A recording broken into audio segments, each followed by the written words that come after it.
News, सच जरूरी है। नमस्कार दर्शकों, ये MNS न्यूज नेटवर्क और आप देख रहे हैं MNS न्यूज टीवी। मैं हूँ आपके साथ श्रद्धा तिवारी। तो आइए देखते हैं आज की कुछ खास खबरें। एक तो डालते हैं आज के हेडलाइंस की ओर। मध्य प्रदेश में गुना और राजगढ़ पर सभी की निगाहें। हमारी पार्टी कांग्रेस सांगली में हमारा चिन्ह चोरी हो गया। रायगढ़ के रण में खूब चल रही शब्दवाण।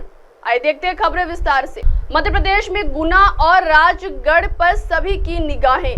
मध्य प्रदेश में सभी की निगाहें राजगढ़ और गुना लोकसभा चुनाव पर टिकी है, जबकि यहां 4 चरण के चुनावों के तीसरे चरण में मंगलवार को 8 महत्वपूर्ण निर्वाचन क्षेत्रों में मतदान होगा। 7 मई को गुना, ग्वालियर, राजगढ़, मुरैना, भिंड, सागर, विदिशा और भोपाल में मतदान होगा, जिसमें 2 पूर्व मुख्यमंत्री दिग्विजय सिंह राजगढ़ से और शिवराज सिंह चौहान विदिशा से अपनी किस्मत आजमा रहे हैं।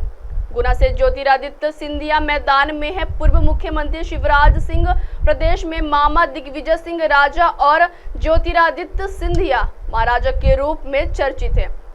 एक दूसरे के कट्टर राजनीतिक प्रतिद्वंदी चौहान और सिंह में कई बातें समान हैं। दोनों कई सालों बाद अपने संसदीय क्षेत्रों में लौटे हैं।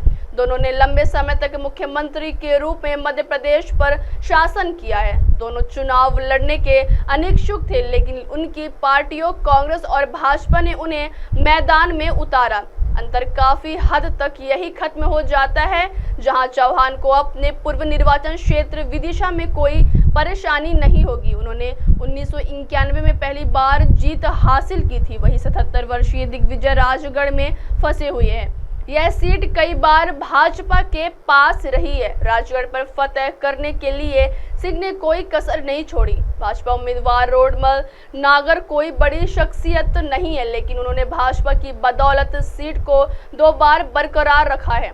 दूसरा महत्वपूर्ण क्षेत्र गुना है, जहां से केंद्रीय मंत्री ज्योतिरादित्य सिंधिया पहली बार भाजपा के टिकट पर चुनाव लड़ रहे हैं।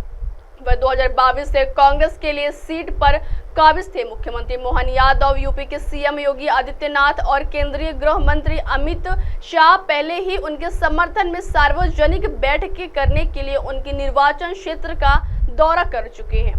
आइए बढ़ते अगली खबर। हमारी पार्टी कांग्रेस सांगली में हमारा चिन्ह चोरी हो गया। सांगली में इन दिनों सबसे चर्चित नाम विशाल पाटिल का है। उन्होंने बेबाकी से शरद पवार और उद्धव ठाकरे का नाम लेकर बयान दिए।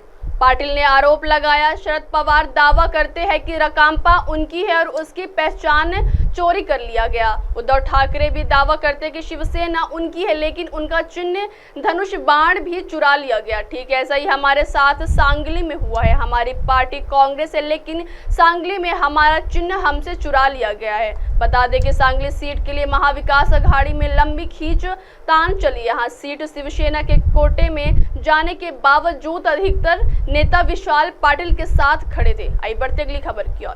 रायगढ़ के रण में खूब चल रही शब्दबाण। रायगढ़ के रण में महायुति के उम्मीदवार सुनील तटकरे और महाविकास अघाड़ी के उम्मीदवार अनंत गीते में तीसरी बार टक्कर हो रही है। गीते 8वीं बार तो वही तटकरे तीसरी बार संसदीय चुनाव में अपनी किस्मत आजमा रहे हैं। दोनों उम्मीदवारों एक दूसरे को पहले ही चुनावी मुकाबलों में हरा चुके हैं। ऐसे में यह देखना दिलचस्प होगा कि इस बार बदली हुई राजनीतिक परिस्थितियों में कौन जीत का स्वाद चखेगा। इस बार के चुनाव में खास बात यह है कि विधायकों की प्रतिष्ठा दांव पर है। राज्य में बदली हुई राजनीतिक परिस्थितियों का रायगढ़ की राजनीति पर खासा असर हुआ है। जो कल तक एक दूसरे के विरोधी थे, वे लोग एक दूसरे के साथ खड़े दिखाई दे रहे हैं। भाजपा ने रायगढ़ संसदीय क्षेत्र में अपनी ताकत में इजाफा किया था, लेकिन अजित पवार गुट के सत्ता में शामिल होने के बाद कुछ लोगों की इच्छाओं पर पानी फिर गया। महाविकास अघाड़ी की ओर से उद्धव सेना के अनंत गीते चुनावी मैदान में ताल ठोक रहे हैं। गीते को शिकाप कांग्रेस शरद पवार गुट का समर्थन प्राप्त है। रायगढ़ जिले में लंबित परियोजनाएं, महामार्ग, पानी समस्या, बेरोजगारी जैसे महत्वपूर्ण सवाल प्रचार से गायब हैं। तटकरे और गीते एक दूसरे पर जमकर शब्दबाण चला रहे हैं। अब आप हमारे न्यूज चैनल को आपके मोबाइल पर भी देख सकते हैं। मोबाइल ऐप पर देखने के लिए प्ले स्टोर से MNS news TV app download करें। इंस्टा, हाइक, ट्विटर जैसे कई सोशल मीडिया प्लेटफॉर्म पर हमारा चैनल उपलब्ध है। आप इस यूट्यूब पर भी देख सकते हैं, आप इसे लाइव भी देख सकते हैं www.mnsnewstv.com पर। अब वक्त हो जा रहा है दर्शकों ब्रेक से लौटने के बाद देखिएगा देश और दुनिया की तमाम बड़ी खबरें। बने रहिए MNS न्यूज टीवी पर। नमस्कार।